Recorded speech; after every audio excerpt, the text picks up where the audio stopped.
మీ business ఏదైనా మీ ఊర్లో promotion చేయాలంటే అది సుమన్ టీవీతోనే సాధ్యం. ఇప్పుడే సంప్రదించండి. నమస్తే, welcome to Suman TV Warangal. నేను మీ స్వాతి వచ్చు. గత కొద్ది రోజుల నుంచి కూడా ఆపరేషన్ సింధూర్ గురించి అందరిలో ఒక భయం అనుకోవచ్చు, ఒక ధైర్యం అనుకోవచ్చు, ఒక గర్వం అనుకోవచ్చు. అన్ని రకాలుగా ముందుకొస్తూ ఉన్నారు ప్రజలు. ఇప్పుడు మళ్ళీ ఆర్మీ కూడా పిలుపునివ్వడం జరిగింది.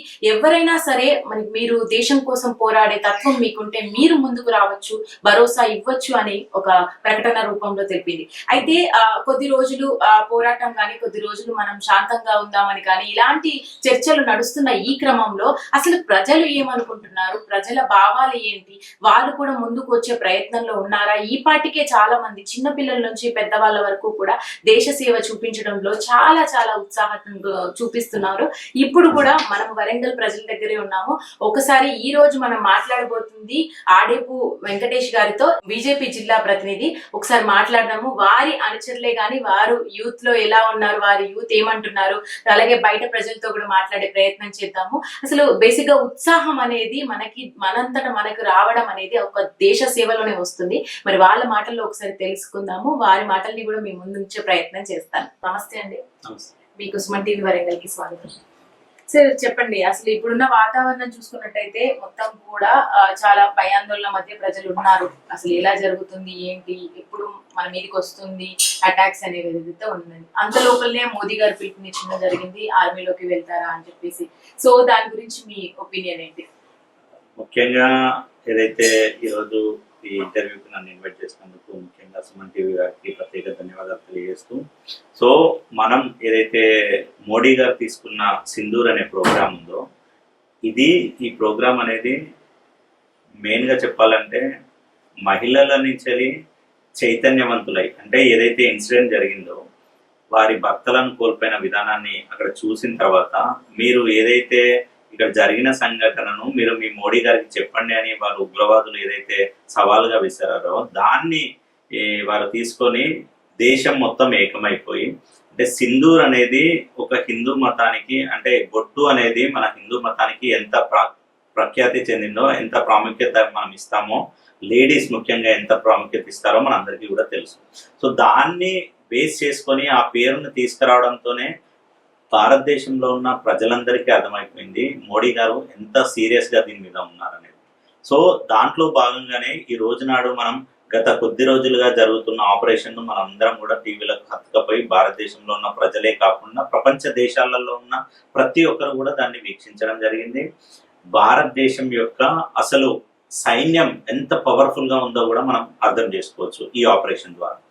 అండ్ దాంట్లో పాటుగా ఏదైతే త్రివిధ దళాలు ఉన్నాయో, ఈ 3 దళాలు కూడా ఎంత సంయమనంతో పాక్ ఎంత కవ్వింపు చర్యలు చేసినప్పటికీ కూడా చాలా పిన్ పాయింటెడ్గా, అంటే మన యొక్క మెయిన్ ఏమేంటి, ఉగ్రవాదులు మన ఏరియాలోకి వచ్చి మన మహిళల ముందు మన భారతీయులను, అది కూడా హిందువులను టార్గెట్ చేస్తూ పిన్ పాయింట్గా బ్లాంక్లో హెడ్కి పెట్టి ఎట్లయితే కాల్చి చంపారో, సేమ్ అదే విధానాన్ని మన ఈ సింధూర్ అనే ఆపరేషన్ ద్వారా మోడీ గారు డైరెక్ట్గా ఉగ్రవాద శిబిరాలను ఎంత మట్టు పెట్టారంటే పిన్ పాయింటెడ్గా మట్టు పెట్టారు. దాన్ని భారతదేశం అంతా కూడా చాలా గౌరవంగా తీసుకుంటుంది. దాంతో పాటుగా మోడీ గారు తీసుకున్న ప్రతి ఒక్క చర్యను ప్రతి ఒక్క భారతీయుడు కూడా పార్టీలకు అతీతంగా, రిలీజియన్కి అతీతంగా మనందరం కూడా దాన్ని ఓకే చేసాం. దాంతో పాటుగా ఈ మధ్య, అంటే 2 రోజుల క్రితం అనుకుంటా, ఇండియన్ ఆర్మీ కూడా ఒక ప్రకటన విడుదల చేయడం జరిగింది. సో దాంట్లోనే ఏంటి అంటే, భారతదేశంలో ఉన్న ఎవరైనా యువకులు కానీ యువతులు కానీ 40 ఏళ్ల లోపు ఉన్న ప్రతి ఒక్కరు కూడా ఇండియన్ ఆర్మీకి రావచ్చు, జాయిన్ కావచ్చు. మీ యొక్క సర్వీసెస్, మీ యొక్క సేవలు మాకు అవసరం అనేసి పిలుపునివ్వడం అనేది చాలా గర్వకారణం.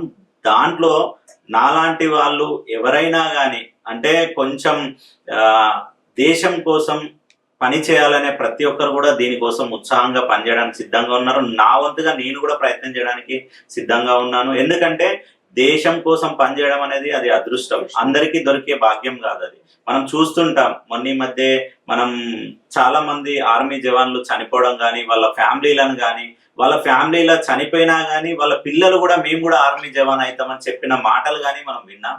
సో ఇది చాలా గర్వకారణం. దేశం కోసం పనిచేయడం అంటే అది మనం ఒక అదృష్టంగా భావించాలనేది నా ఒపీనియన్.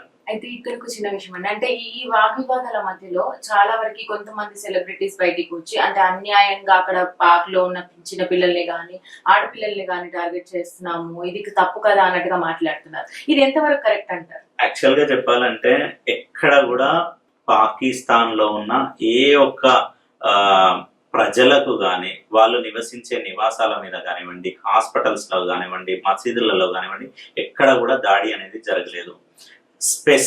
వెరీ స్పెసిఫిక్ గా ఉగ్రవాద శిబిరాలు ఏదైతే మేము గత 30 ఏళ్ల నుంచి 50 ఏళ్ల నుంచి మేము ఉగ్రవాదులము, ప్రపంచ దేశాలను నాశనం చేయడానికే మేము ఉన్నామని వాళ్ళు ఎంత గర్వంగా చెప్తున్నారో దాన్ని కూకటి వేళ్లతోని మన మోడీ గారు ఒక మెసేజ్ ఇచ్చారు ప్రపంచానికి. ఇట్లాంటి ఉగ్రవాదులు ఎక్కడున్నా గానీ ఇది మంచిది కాదు అనే ఉద్దేశంతోనే చాలా పిన్ పాయింటెడ్ గా స్పెసిఫిక్ గా, మీరు కావాలంటే ఆన్లైన్ లో చాలా శాటిలైట్ ఇమేజెస్ కూడా వచ్చాయి, మనం అందరం చూస్తున్నాం కూడా. మనం చూస్తే ఒక ఉగ్రవాద యూనివర్సిటీలు మేము ఇక్కడ నడుపుతున్నాం పాకిస్తాన్ లో అని చెప్పుకునే వాళ్ళకి ఇంకా ఈ జన్మలో మళ్ళీ మనం ఇట్లాంటి గన్నులు పట్టుకొని ఉగ్రవాదం చెయ్యొద్దనే విధంగా మోడీ గారు అంత స్ట్రాంగ్ మెసేజ్ ఇచ్చారు.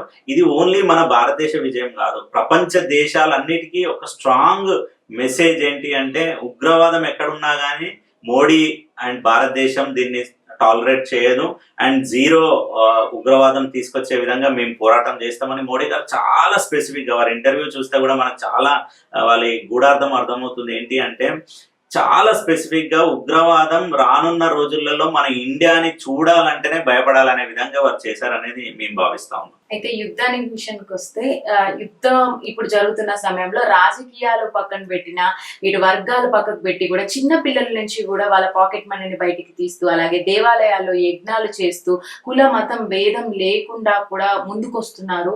ఇది ఒక మంచి విషయం అంటారు. ఇప్పుడు జరుగుతున్న అన్ని సంఘటనల్ని పక్కన పెట్టి మరి అందరూ మమేకమయ్యి ఏకంగా భారతీయులు అందరం అని గుర్తు చేసే ఈ సంఘటన ఎలా అనిపిస్తుంది మీకు? అబ్జల్యూట్లీ, లైక్ ఏంటి అంటే ఎప్పుడు కానీ మనం ఆలోచించేది ఏంటి అంటే ఒక సమస్య వచ్చినప్పుడే ఒక కుటుంబంలోనైనా ఒక ఐక్యత కనబడుతుంది. అదే విధంగా తీసుకుంటే ఈ రోజు నాడు మన దేశంలో ఒక ప్రాంతం నుంచి వెళ్ళి ఒక చిన్న అంటే ఒక మేజర్ సంఘటన అనేది జరిగింది. సో దాన్ని ప్రతి ఒక్క భారతీయ పౌరుడు ఓన్ చేసుకున్నాడు ఈ రోజు నాడు. చేసుకొని దీనికి మనం అందరం కూడా అండగా ఉండాలి. సో కావాలని కొంతమంది పిచ్చి ప్రయత్నాలు చేసినప్పటికీ అది తెలిసి తెలియక కొంతమంది రెచ్చగొట్టి లేకపోతే ఏదో డబ్బులు ఇచ్చి చేయాలనే ప్రయత్నం కొన్ని సోషల్ మీడియాలలో మనం కూడా చూసాము. కానీ అది కాకుండా మేము పార్టీలకు అతీతంగా, కుల మతాలకు అతీతంగా, ప్రాంతాలకు అతీతంగా దేశం మొత్తం ఒకటే, దేశం కోసం మేము ముందుంటాం అని ప్రతి ఒక్కరు వచ్చారు. మనం చూస్తే గానీ ఈ పార్టీలు కాంగ్రెస్, బీజేపీ లేకపోతే బీఆర్ఎస్ ఇది ఏం లేకుండా ఎంత అంటే మనం చూడ్డానికి కూడా మోడీ గారు కూడా అందుకే వీళ్ళందరి యొక్క సహకారంతో ఎంత స్ట్రాంగ్ గా ఇచ్చారంటే మనం చూడొచ్చు. ఈ రోజు నాడు ప్రపంచ దేశాలలో నేను భారతీయుని, నేను ఒక హిందూని అని గర్వంగా చెప్పుకునే విధంగా వారు సింధూర్ ప్రోగ్రామ్ అనేది ఉందనేసి మేము చాలా హ్యాపీగా ఫీల్ అవుతా ఉన్నాం. ఇందులో కొంతమంది కాకుండా కొంతమంది అయినా కూడా మన మోదీ గారిని వ్యతిరేకించే వాళ్ళు ఉన్నారు, ఆయన మాట వ్యతిరేకించే వాళ్ళకి మీరేం చెప్తారు? ఒకటి అండి, ప్రతి ఒక్క పనిలో మంచి ఉంటది, చెడు ఉంటది. ఏదైతే ఒక కాయిన్ కి బొమ్మ బొరుసు ఎలా ఉంటుందో ప్రతి ఒక్క మనిషిలో కూడా మనం మంచి అనుకుంటే మంచి కనబడుతుంది, చెడు అనుకుంటే చెడు కనబడుతుంది. కాబట్టి నేనేం చెప్పదలుచుకున్నా అంటే మనం చేసే మంచి అనేది 50% కన్నా ఎబో ఉంటే సరిపోతుంది. వాళ్ళు తీసుకునే మెసేజ్ ని బట్టి ఉంటుంది. నేను ఇప్పుడు చూసిన దాన్ని బట్టి చూస్తే మాత్రం మోడీ గారు తీసుకున్న నిర్ణయానికి 70 to 80% మెంబర్స్ పాజిటివ్ గా ఉన్నారు. ఒక 20% మెంబర్స్ నెగిటివ్ గా ఉన్నా ఇట్స్ ఓకే, అది నాట్ కౌంటబుల్. లైక్ నేనైతే అది ప్రిఫర్ చేస్తూ అది ఆలోచిస్తున్నాను. కాబట్టి మోడీ గారు తీసుకున్న నిర్ణయం మన దేశంలో మేబీ తక్కువ మంది వ్యతిరేకించవచ్చు, కానీ ప్రపంచ దేశాలలో ఎంతమంది మనల్ని పాజిటివ్ గా చూస్తున్నారో అది కూడా మనం చూడాల్సిన అవసరం ఉందనేది నా యొక్క ఒపీనియన్. మెయిన్ గా ఏదైతే సింధూర్ ప్రోగ్రామ్ మన మోడీ గారు తీసుకొచ్చిన సింధూర్ ఆపరేషన్ ఏదైతే ఉందో అది ముఖ్యంగా మన దేశం యొక్క సైన్యం యొక్క శక్తిని ప్రపంచ దేశాలకు చూపించాలనే ఉద్దేశంతోనే ఈ ప్రోగ్రాం తీసుకున్నారనేసి మేము భావిస్తా ఉన్నాం. దాంట్లో భాగంగానే త్రివిధ దళాల యొక్క శక్తి గత 11 ఏండ్ల నుంచి వారు మన దగ్గర నుంచి తీసుకున్న ట్యాక్సీల రూపేణ తీసుకున్న డబ్బులు కావచ్చు, లేకపోతే జిఎస్టీ రూపకంగా తీసుకున్న డబ్బులను కావచ్చు, ఎంత ప్లాన్డ్ గా వారు యూటిలైజ్ చేసి మన యొక్క శక్తిని పెంచుకున్నారనేది ప్రపంచ దేశాలకు ఈ యొక్క మనం సింధూర్ ఆపరేషన్ ద్వారా యుద్ధం ఏదైతే ప్రకటించి మనం పాకిస్తాన్ మీద అంటే ఫైర్ చేశామో ఆ ఒక్క అణ్వస్త్రాలను అన్నిటిని చూసిన తర్వాత అయినా ఇప్పటికైనా ప్రపంచ దేశాలకు మన యొక్క శక్తి ఏందనేది అర్థమైందనేసి నా వంతుగా నేను కూడా ఆలోచిస్తున్నాను. దాంతో పాటుగా పాకిస్తాన్ అనేది ఎట్లాంటి దేశం అంటే వారి గురించి ప్రతి ఒక్క దేశానికి తెలుసు. పాకిస్తాన్ ఇప్పుడున్న పరిస్థితుల్లో ఎట్లా ఉంది అంటే ఒక పిచ్చి కుక్క పరిస్థితి దాపరించింది. దాని మీద మనం యుద్ధానికి వెళ్ళినా కానీ వేస్ట్ అనే ఉద్దేశంతోనే ఈ రోజునాడు మోడీ గారు చాలా మంచి నిర్ణయంతోనే ఆ పాకిస్తాన్ ఇట్లా పిచ్చి కుక్కలాగా ఉంది అనేసి ప్రపంచ దేశాలకు చూపించి రానున్న రోజులలో దాని యొక్క విలువలు అదే కోల్పోతూ దాని అదే మరణించే స్థాయికి వస్తుందనేసే ఉద్దేశంతోనే ఈ రోజునాడు యుద్ధాన్ని కూడా సామరక్షకంగా ఏదైతే మన డొనాల్డ్ ట్రంప్ గారు శాంతి చర్చలతోని దీన్ని యుద్ధాన్ని ఆపేయాలనేసి తీసుకున్న నిర్ణయాన్ని మన వాళ్ళు కూడా స్వాగతిస్తూ, మన త్రివిధ దళాధిపతులు స్వాగతిస్తూ ఏదైతే స్టాప్ చేశారో దీన్ని స్వాగతిస్తున్నాం. మేము కూడా తప్పకుండా రానున్న రోజులలో ఉగ్రవాది ఏ దేశం నుంచి వచ్చినా ఎక్కడి నుంచి వచ్చినా మన భారతదేశం మీద ఏదైనా దాడి చేయాలంటే ఆలోచించే విధంగా ఈ సింధూర్ ఆపరేషన్ అనేది ఉందనేసి ఈ సందర్భంగా నేను తెలియజేస్తాను. రైట్ అండి. అంటే మీ ద్వారా, మీ మాటల ద్వారా కొంతమంది అయినా యూత్ ఇట్లా మోటివేట్ అయిపోయి ముందుకు రావాలి అనేది మా ఉద్దేశం కూడా. మీలాంటి వాళ్ళు దేశ సేవకు ముందుకొచ్చి ఆ సైన్యంతో పాటుగా మన కోసం, మన ప్రజల కోసం పోరాడాలనేదే మా విజ్ఞప్తి కూడా. థ్యాంక్ యూ సో మచ్ అండి. Thank you. సో మేడం, మీరు చెప్పండి, అసలు ఆర్మీలో జరిగే ఈ ఇన్సిడెంట్స్ కానీ ఎంతో మంది ప్రాణ త్యాగాలు చేసుకొని మన కోసం అక్కడ పోరాడుతూ ఉన్నారు. ఇప్పుడు మరి పిలుపునిచ్చిన తర్వాత ఇక్కడి వరంగల్ వాళ్ళు ఏమనుకుంటున్నారు? ఒక మహిళగా మీరేమంటారు? మీకు ఇలాంటి అవకాశం ఉంటే, అంటే మీకు ఇంట్రెస్ట్ ఉంటే ఒకవేళ పోగలుగుతారా, పోరాడగలుగుతారా? అసలు ఇప్పుడు ఎలా ఉంది సిచ్యువేషన్? ఒక విషయం అండి, నా పేరు కాసు శిల్ప. నేను బీజేపీ మహిళా మోర్చా అధ్యక్షురాలిని వరంగల్ డిస్టిక్కి. మీరు అన్న ప్రశ్నకి సమాధానం ఏంటంటే, ఆ పిలుపు ఇచ్చినప్పుడే నేను ఒక్కదాన్ని కాదండి, వరంగలే కాకుండా దేశంలో ఉన్న ప్రతి యువత కూడా వాళ్ళ వంతుగా బాధ్యతగా దేశ రక్షణ కోసం ముందుండాలి. ఏ పార్టీ అనేది కాదు, మనం ఏ వర్గానికి చెందిన వాళ్ళం అనేది కాకుండా దేశం ఫస్ట్, తర్వాత నేషన్ ఫస్ట్, తర్వాతే మన కుటుంబం అనేది మనకి దేశం మనకి చిన్నప్పటి నుంచి నేర్పిన విషయం.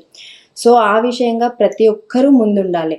మనము ఇప్పుడు జరిగిన పెహల్గామ్ ఘటనకి సంబంధించి చూడండి, ప్రతిదీ కూడా ఇప్పుడు పార్టీ విషయానికి తీసుకుంటే కాంగ్రెస్ పార్టీ ఏం చేస్తుందంటే ప్రతిదాన్ని ఎన్కాష్ చేసుకోవడానికి చూస్తుంది. ఏంటంటే పార్లమెంటు సమావేశాలు పెట్టాలి, అసలు యుద్ధంలో ఏం జరుగుతుంది ఓపెన్గా మాకు చెప్పాలి అని అంటే, యుద్ధ నీతియే ఏంటి అని అంటే బార్డర్ సెక్యూరిటీ, నేషనల్ సెక్యూరిటీలో భాగంగానే కొన్ని యుద్ధ నీతి ప్రకారంగా మనం చేస్తుంటాం.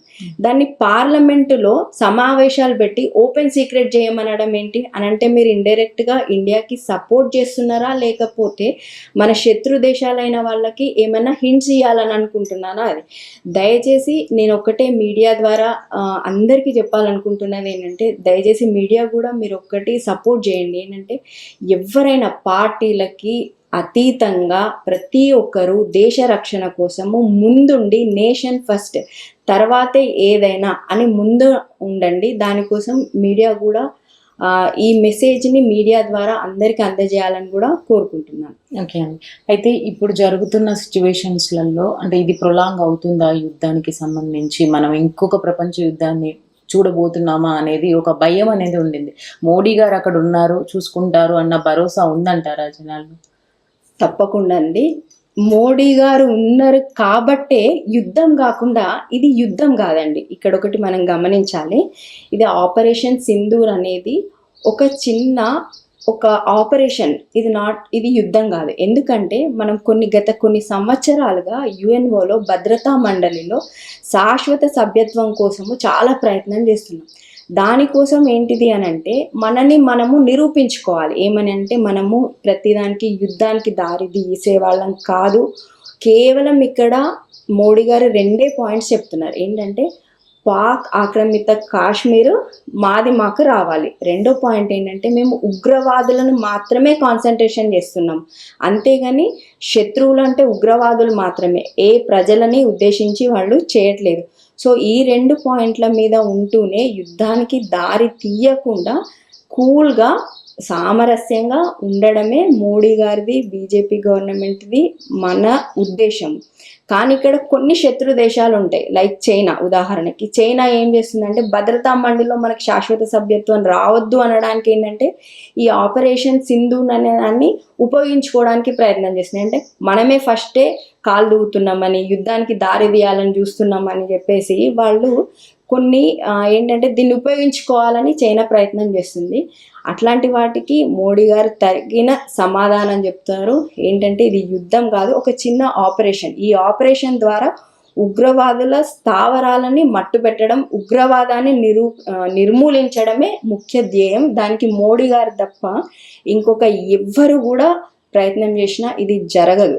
ఎందుకనంటే మీకు ఇక్కడ ఇంకొకరిని మనం గుర్తు చేసుకోవాలి. ఏంటంటే మోడీ గారికి ధన్యవాదాలు చెప్పుతూనే ఇంకొక వ్యక్తి మనోహర్ పారేకర్ గారు అని చెప్పేసి గోవా సీఎం, మాజీ సీఎంగా ఉన్నారు.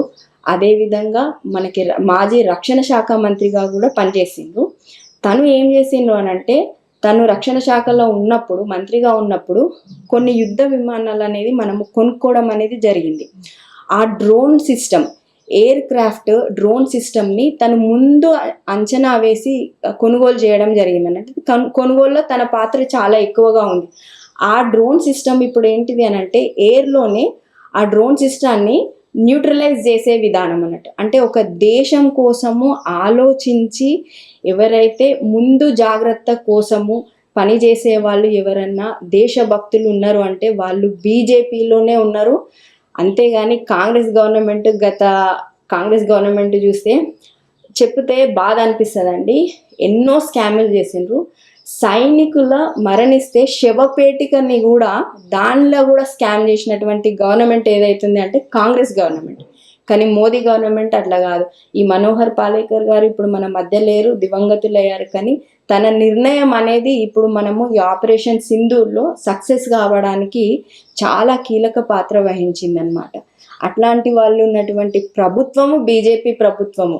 సో మోడీ గారు ఖచ్చితంగా మనకి సభ్యత్వం, ఎక్కడైతే యుఎన్ఏలో మనకి శాశ్వత సభ్యత్వం రావడానికి ప్రయత్నం చేస్తారు, అదేవిధంగా ఉగ్రవాదాన్ని ఖచ్చితంగా రూపుమాపే విధంగా ఉంటుందనేది నేను ఆశిస్తున్నాను. అయితే శాంతి చర్చల విషయానికి వస్తే రీసెంట్ గానే శాంతి చర్చలు జరిపారు, అయినా కూడా మళ్ళీ వాళ్ళ బుద్ధిని చూపించారు పాకిస్తాన్ అనేది అయితే మాట వస్తుంది. అయితే సోషల్ మీడియా ప్లాట్ఫామ్ ప్రకారంగా సామాన్య ప్రజలు కూడా ఇందులో టార్గెట్ అయిపోతున్నారు, అక్కడ చనిపోతున్నారు, అది బయటికి రానివ్వట్లేదు అనేది ఒక వార్త వినిపిస్తుంది. సో దాని మీద కొంతమంది సెలబ్రిటీలు కూడా అది కూడా మనం కూడా తీవ్రవాదులు అయిపోతాం కదా వాళ్ళ దృష్టిలో, అది చేయకూడదు కదా అని కూడా కొంతమంది మాట్లాడుతున్నారు. ఈ భిన్నత్వాలలో అంటే మీకు ఏది కరెక్ట్ అనిపిస్తుంది? అంటే యుద్ధం జరిగేటప్పుడు మనం టార్గెట్ చేసుకున్నది ఎక్కడ అంటే ఉగ్రవాదులు ఎక్కడైతే స్థావరాలు ఉన్నాయో వాటినే టార్గెట్ చేసుకున్నారు. కాకపోతే పాకిస్తాన్ ఏం చేస్తుంది అని అంటే మామూలు ప్రజలు కూడా చనిపోయారు అని క్లెయిమ్ చేసుకోవడానికి ప్రయత్నం చేస్తుంది.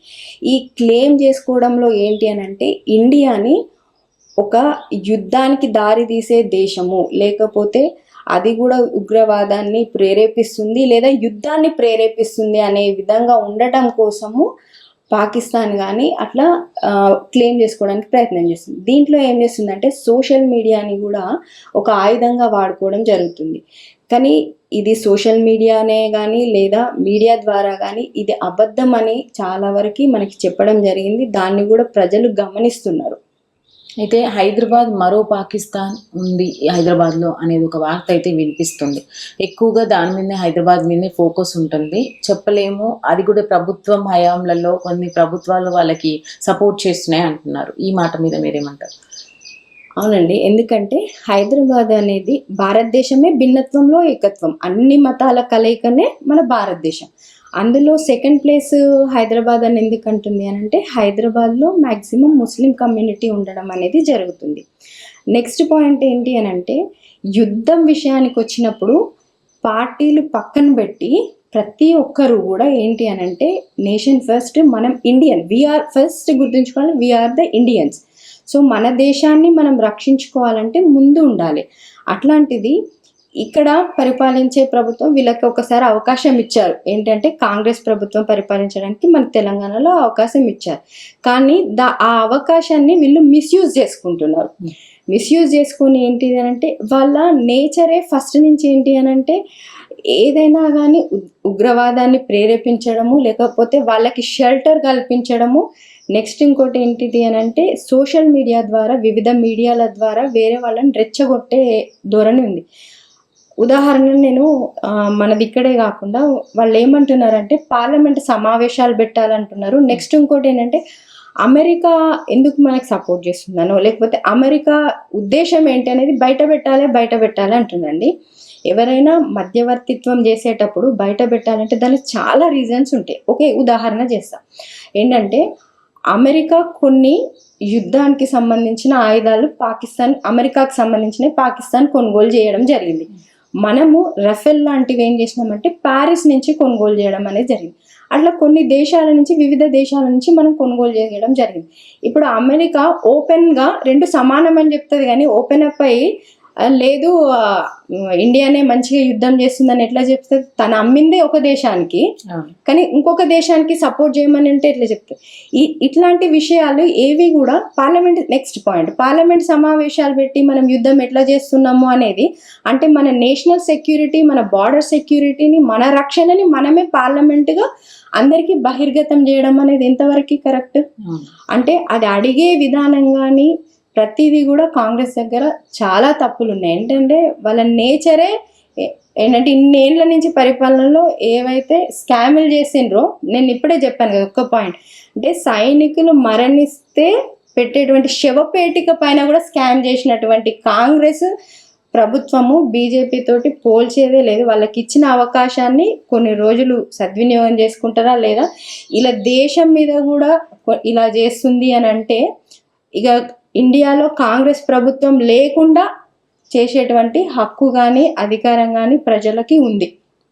ఇంకోటి అంటే కాంగ్రెస్ లీడర్ అని చెప్పుకుంటున్నటువంటి రాహుల్ గాంధీ 55 సంవత్సరాలు ఒక ముసలి వ్యక్తి, 75 సంవత్సరాలు ఉన్న మా మోడీ గారు ఒక youngster, he is a young person. So ఆయన వల్లనే దేశ రక్షణ అనేది జరుగుతుంది. రాజకీయాల విషయాలు పక్కన పెడితే మనమందరం కూడా మీరు అన్నట్టుగా ఏకమయ్యి సైన్యం కోసమే కాదు మన దేశం కోసం మనం పోరాడుతూ సైనికుల కుటుంబాలకు కూడా మనం భరోసా ఉండాలని కోరుకుందాము. మీ ద్వారా ప్రజలందరూ కూడా అదే విన్నారు. Thank you so much. Thank you very much అండి.